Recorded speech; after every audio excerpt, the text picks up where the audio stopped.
My next guest, Sarah Brightman, has a rather interesting background. She was in the musical Cats in London. Then she happened to marry the composer of that musical, Andrew Lloyd Webber. He turns around and he wrote probably one of the biggest hits currently running in the theater, Phantom of the Opera, as a starring vehicle for her, and she played that in London and in New York. Now they've teamed up with an album of songs that, for one reason or another, and we'll find out why, songs that were almost lost, some of them from plays that really never made it, and they're called Songs That Got Away. Would you welcome, please, Sarah Brightman. Sarah.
You have a lovely voice. Thank you. I'm kind of sorry I missed you in Phantom. I saw it, the West Coast version out here. Not that the young lady doesn't do it very well, but I'm sorry I missed you in it. Oh, did you enjoy it? It's a wonderful piece of theater. Yeah. It's a marvelous piece of theater. Well, it's wonderful to do. It's a wonderful role. You can't get into it. I think it's sold out for, what, a year out here or something? Yes. People call the box office and said, I'd like to see Phantom. And they said, will that be for next March or April or something like that? It's absolutely crazy. Now, that song wasn't Andrew's, was it? No, that wasn't. That was by Marvin Hamlish. Right. It's from an album that I've just recorded and just released.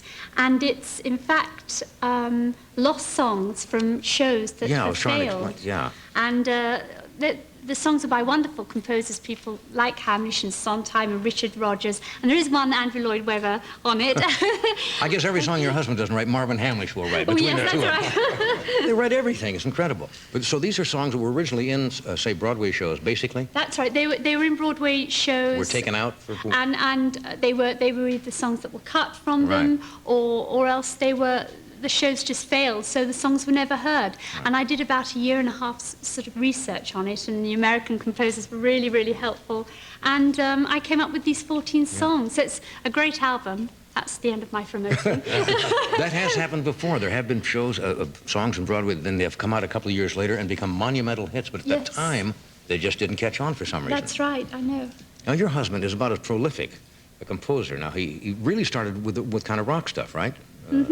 Jesus Christ Superstar, Cats, Starlight Express, and then moved into the operatic. Well, it's funny, you say that it was rock stuff. I often think that rock music is like opera music. I don't know if you'd agree, but it has the same sort of feel to me. Right. So, in a way, it was like rock opera, but he did move into a sort of more classical field. And you met him while you were playing working in Cats? No, I actually, the first time I met him, I was auditioning for Cats. And I was a punk rocker at the time. A punk rocker? Yeah. Are they, I just came back from London, and I was looking around. I was on King's Row, where they used to hang out, and they're not quite as active as they used to be. No, a couple of years not. ago, it was outrageous in London. If you thought the Sunset Strip out here was crazy, was nothing compared to King's Row. They had hairdos and colors I have never seen on this planet before. I had a sort of Mohican, bright blue hair. And you sat out on King's Row? No, I didn't sit out on the King's Road. I sort of went somewhere else. But you were a punk rocker. But I was a punk rocker. And I went to audition for him at his flat in Eaton Square, which is sort of very la-di-da road. And I went in, and I remember sort of seeing this rather unusual-looking man in sort of old-fashioned 60s shirt. And I was looking at him strangely, and he was looking at me very strangely, thinking, my God, what has the cat brought in? And he said, well, Miss Brightman, what do you want to sing? And I said, I think I'd like to do Don't Rain on My Parade. And he went, okay. He went over to the piano, and I started to sing absolutely appallingly. And I must say, he played rather appallingly as well. I see. But we giggled, and I ended up singing something like Don't Cry for Me, Argentina. And after a year, I fell in love with him, and we got married, and that was really it. Well, there's an adage that people who are married to extremely creative people are not easy to live with. Is he easy to get along with? He's a wonderful man, but no, he's not the easiest of men to live with. He's In what way? Well, he's a real. He's focused on. He's a perfectionist about his music. Yeah. You have to be, I think, if you are in this business and you want to succeed. And he does have a temper, as lovely as he is. And it's very funny. I have two stepchildren. They're his children, and we always know when he's going to get into a temper, because on his index finger is a very sort of hard lump of skin, and he sort of puts it into his mouth, and he goes, this music. And the children sort of run out of the room to me, and they say, Daddy's put his finger in his mouth. So that's his. I mean, do you do anything like that when you lose your temper? Do you have any sort of little thing? I do this for some reason. I don't know. Oh no! Well, I'll know next time. I don't know what that means. Yeah. You have Prince Edward, is it, of the royal family, who works in He works offices? for well, it's not my husband's company, it's a public company, but we won't go into that. It is my husband's offices. Yes, we do. From the royal family, Prince Yes, Edward. How old a young man is he? Sorry? How old a man is Prince Edward? How old is he?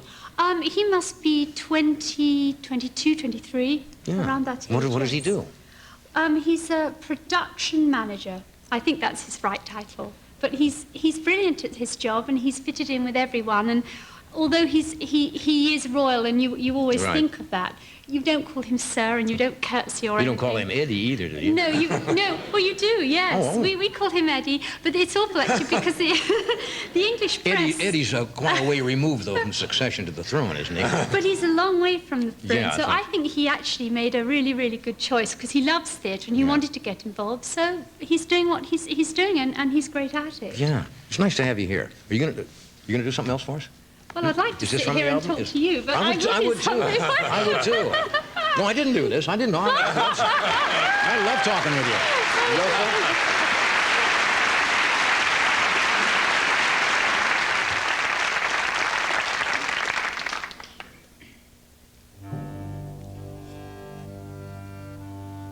You are once my one companion.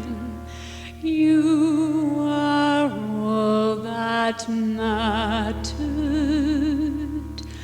You are once a friend and father. are shattered, wishing you were somehow here again, wishing you were somehow near. Sometimes it seemed if I just dreamed, somehow you would be here, wishing I could hear your voice again, knowing that I never would.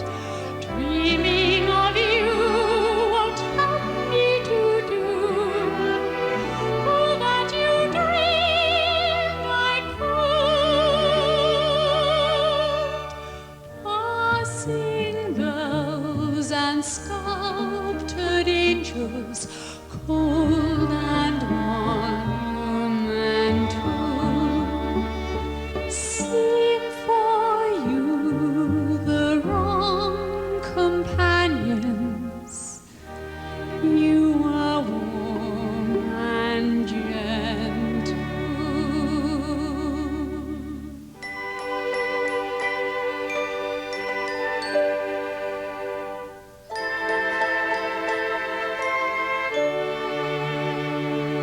Too many years fighting back tears. Why can't the past just die?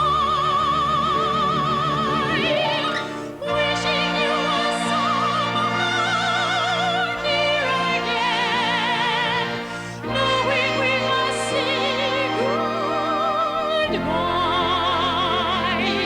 Try to forgive, teach me to live, give me the strength to try. No more memories, no more silent tears, no more gazing across the wasted years. Help me say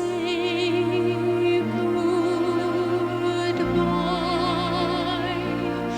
Help me say goodbye.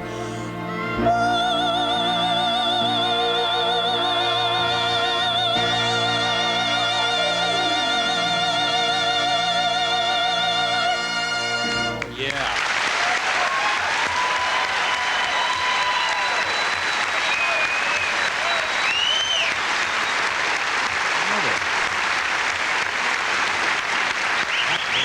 That's wonderful. Love to hear you sing. Really. That, of course, is one of the songs. That, if you have not seen Phantom, that is one of the songs from Phantom of the Opera. Lovely. We'll take a break. you. We're coming right back.